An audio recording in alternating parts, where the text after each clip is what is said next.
you is, are you ready to accept the call of a mentor? The next part we want to talk about in hearing versus listening is the tone.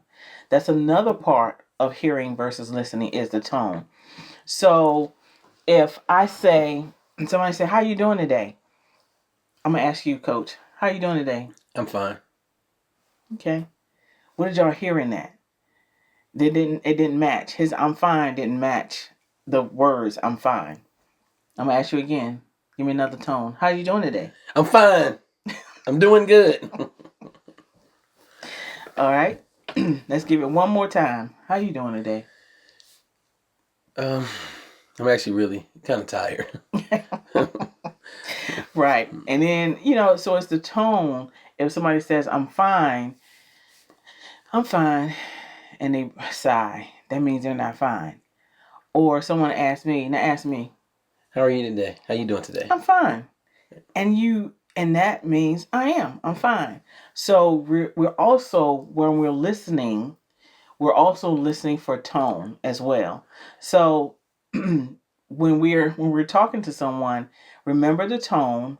Remember that if you are listening, you're using your whole body pretty much, and you're also using your ears. If you're just hearing, like somebody said, it's glazed over, or you have to repeat yourself, it's you have to have both in order to listen. And when you say the tone on my second one, I got louder and said I'm fine. But you can take that literally as being annoyed or why you call me out or something like that. Mm-hmm. So that's why that even keel response.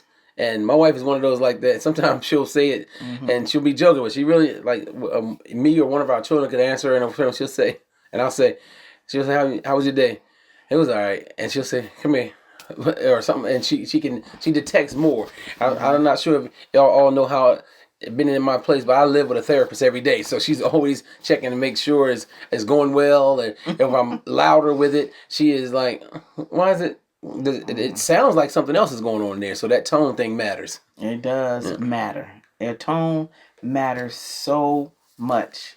All right, so it's you've heard the saying, "It's not what you say, it's how you say it." Yeah. That's talking about tone. So remember, there's a difference between hearing and listening, and you're speaking to be heard. Everyone wants to be heard. That's a hard thing, to be heard, right? To really be heard. But it takes the listening piece to actually be heard. Anybody have any questions or comments on the hearing versus listening piece before we move on? You can put it in the chat as well if you do. Go right ahead, Sean. I was going to say, when I hear the term "I'm fine," the way that you said it, that always puts red flags because I remember being married and stuff, and that was a term I heard, and I'm like, "Oh God, what do I do now?" Yeah, like how to. That's good. That's a good one. Yeah. Yeah, because you listen I'm just to like the tone. because I heard that term, I'm like, or just the way that they're talking, and you can tell. Yep, you can tell by the tone, right? By the tone, and probably by body language and stuff too. But even if you're on the phone with someone, the tone is what's gonna tell you something else is going on. Anyone else before we move on? I think there's also a couple people. I think there's somebody else we can't see on there, so just make sure we don't miss them if it is. Because I heard another name, but I don't see their name, so I just want to make sure we don't miss somebody's question. But if you do, put it in the chat, and we'll grab it then. Or you can use the raise hand emoji. Yeah. Or something. Okay, so the next part we want to talk about is what's called soft startups. Soft startups can be used pretty much, again, anywhere when you talk about communication. A soft startup is starting a hard conversation without blame, without judgment, and without attack. It invites conversation instead of defense. So when you're coming in, we call it coming in hot. When you're coming in hot, you're mad at your boss, you're mad at your kids, you're mad at your spouse, or whatever the case is, and you're coming in hot, then already they have to put their defenses up. I can give an example. I won't do my loud one this time. I'm going to do my other one. This one right here is coming in hot and accusatory. listen, I called you 4 times. You didn't even try to call me back. You didn't even pick up your phone. You didn't even look at the phone. You haven't called me back. You haven't even cared how I'm feeling. You just ignored me. That's coming in hot. Instead of what? Coming in soft. Take a breath. Hey, babe. I'm glad you finally answered your phone. I had called you like 4 times, and I was getting worried about you, and because I haven't seen you all this out, I wasn't sure if you was okay or not. That's coming in. That's a soft start. So anytime we're coming in, what you're coming in with is how your conversation is going to go, right? So if you're trying to get something out of the conversation, you're trying to communicate something that you're feeling or that you want to be understood about, you cannot come in hot and get understood. They just don't go together. So when you come in with the soft start, you can even say, if it's something that's hard to talk about, you can even say, listen, I want to talk to you about something and I want this conversation to go well. So, both of us are going to have to play a part in that. So you can just say what you want to happen. You can also use that, especially when the terms you just use, especially when we're talking like different organizations or the workplace. Somebody, even a meeting like this, somebody maybe didn't show up that you figured should be here. When you do run into them again, you can use the coming in hot approach, which probably doesn't go well at all.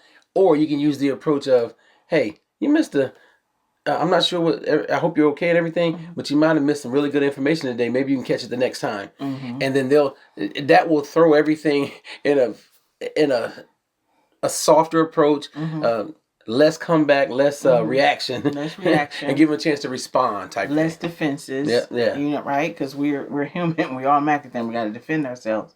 So the soft start will help with that conversation. Whatever you're trying to communicate, if you come in with, okay, what do I want this to end up with? And that's the same as even at home. If I say, this trash can sure is full. And my husband said, yeah, it sure is. He's agreeing with me. That's not what I'm trying to get out of this, what I'm saying. What I'm trying to get out is him saying, oh, okay, but I'll take the trash out. But I didn't say that. Nope. But when you say what you need, then nobody has to guess. So if I say, babe, this trash filled up quick, can you take it out when you get up, when you get a chance? Then he knows. My response is, yes, I can, or I will in just a moment, rather than when she was saying that it was full or running over. And I said, yeah, it sure is. But, why didn't you take it out? Well, you didn't tell me. You didn't ask me to take it out. You didn't tell me. But when she says it the way right there, I understand what it is she wants. Can I get it done right now? Yes, maybe, or maybe not. But can I get it done in just a few? But I'll let you know that way. So in essence, say what you need. Humans are not mind readers, okay? That's good. Say what you need so no one has to guess at what you're talking about. Or, oh, I thought you meant you were going to tell your son to take it out. Or I thought you meant, no. So you have to say what you need. Or the coworker down the hall. I thought you wanted them to come down here and grab the trash can. Or I thought it was your duty to clean up. Oh, God. It's part of the organization, Sean, did you have a comment or was you just responding? I felt like a hand clap. I was saying because that's what, my past relationship and stuff like that. It was like, it was all quiet. People didn't say what that meant, and that's why I kind of because of that. Yeah. And my wife has a way. This is a good one for you. My wife has a way of saying it this way, and I'll start talking about something. She'll say, "Wait," and she'll stop me, mission, and she'll say, "I am not in there," and I'm thinking, because I used to be so upset about that, but when I thought about it, like, usually I get up really early. I've thought about something 6 times, 6 ways it could go, and so by the time I tell it to her, she's looking at me like. So I gotta slow it down and tell her what I'm talking. And that's when she does that, she'll just poke right away like, I am not in there. What do you mean?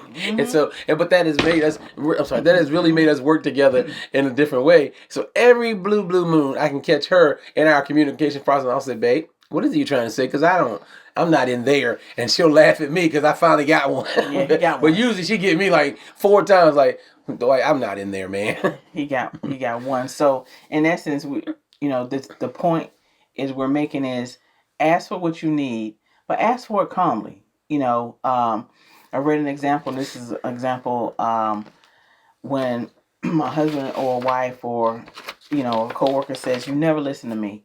You can walk into your boss and say, "You never take my ideas. You never listen to me." And that's not what you mean. That's not. How do you say it, babe? Never, almost never happens. Never.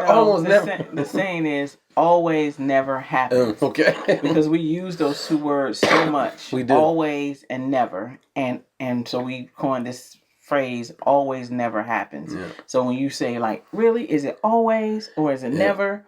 So when she says that to me, I'm like, I'll just find me something. And sometimes I'll stop. Okay, counselor, give me a new way, a new approach, a new word. Say often. Often something. So say often or something like that. So instead of saying that, I feel unheard when I'm talking. Can you, stop for a minute and listen? Or can you put your phone down just for a second and listen? Can you mute the TV and listen? So just, again, asking for what you want. So the soft startups are very, very, very, very important. Very, very important. Any questions about this point before we move on? Any other comments?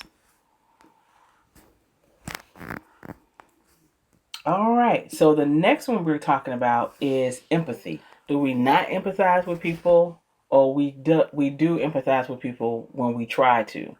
Or are we naturally empathetic people? Just naturally that way. So just because we have it doesn't mean that we use it. So you want to kind of check that out. So the next part, as far as empathy is feeling with someone, not fixing them. The best example that we normally use for empathy is when we in someone's shoes is, for instance, if I'm at the grocery store and I encounter a very irate cashier and she's having a bad day, I don't know what her life has brought her. Or he. And she's throwing my eggs and my bread and stuff, and I'm just like, So she's upset and she's mean. I can either empathize with her, or I can come home and say, babe, guess what? This cashier that I ran into today, she was very mean and, rude and this and that. And him not empathizing with me says, oh, babe, she probably just had a bad day. It's okay. That's not empathizing with me. Empathizing with me is saying, putting himself in front of that cashier. Now he's standing in front of the cashier. He's imagining himself in front of that cashier. I got this one. And I can say, I can see how that could bother you right there. That seems pretty strong there. And she seemed almost irate. And I'm glad you're home now. Are you okay? How you feel about that? That's empathizing. So it's like, so you want to put yourself where that person was, and or what they have to deal with. And like I said, it could be a boss, it could be a parent, it could be your kids, or whatever the case is. You want to put yourself in that place that they're talking about. Erica, you had a question? What about when you're teaching kids? So you could empathize with the kids, but also how do you, because my understanding is when you teach kids about empathy is essentially doing that. Oh, maybe the cashier was having a bad day. But if we don't do that, then how do we? I guess that's my question. No, that's a good question. That's a good question. We deal with a lot of kids a lot. So you want to empathize with your teaching. So is your question, how do you teach empathy to kids, or how do you empathize with them? Well, if in your example of the cashier, right, the best way to empathize is, not really talk about the cashier was happening, but how then, if that was a scenario for a kid, how do we teach the kid empathy? That scenario.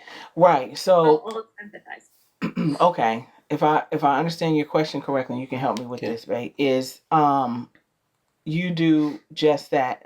We have our youngest is a teenager, and so when she comes in and she's saying things that may have happened, her teacher or at school, my first instance is to say, okay, how that make you feel? Or I'm saying, well, maybe they had a bad day, or maybe they have something going on at home that they will never tell kids about. So you want to kind of put them in a whole nother perspective. It's about our view. So if their view is just this tunnel vision, you want to bring them out of the tunnel and give them some other examples of what could be happening. Although you're empathizing with them, like, dang, that was bad. Like my husband did with the cashier. We'll just keep with that example. He said, I see how that would have made you feel. And then he asked me if I was okay. You good? I'm glad you're home. He said, well, dang, I wonder, maybe, and then he can add, maybe that cashier was just having a bad day. So he can empathize with me and her. So kind of teaching them kind of this, instead of this broad road, we can expand their perspective a little bit. Hopefully that answer your question, Erica. Can I give a little? Yeah. Another way is I am a big watch me, follow me. So when you're dealing, especially with a kid, and I've coached a lot of them over my life, is when they're trying to express themselves and there's a hard time there, you say, listen, I'm trying to be better with this. I'm trying to understand you. Could you explain to me a little bit more how that is? And what you're teaching them then is that I can take a moment to learn from you because you're explaining to me how this is going. I can use that to teach them that in the future you want to be able to respond to somebody else the exact same way. But I'm using myself as the example. Does that make sense how I said that? Yeah. So if you're teaching kids, Erica, they're watching you, and that empathy oozes out like, and you don't even know you're teaching them just by the way you're doing things. Yep. I want to be like Miss Erica. She did how she did it. Yeah. And you didn't know you were teaching them. Right.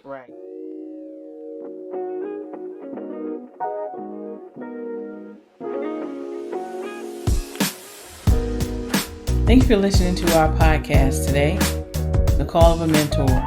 If you'd like to leave a positive comment, or if you'd like to be on our show, please give us a call at 757-737-8714, or you can drop us a text message. You can also email us at communityservant85@yahoo.com. We look forward to hearing from you. The Call of a Mentor is a production of Marriage Map Ministries and EOVBAA in association with Overwhelming Victory Radio. Our executive producers are Dwight and Angela McDowell and Dr. Greg Linville, with Andrew Fouts as our associate producer. To find out more about Overwhelming Victory Radio or to listen to any of our sister podcasts, visit overwhelmingvictory.org.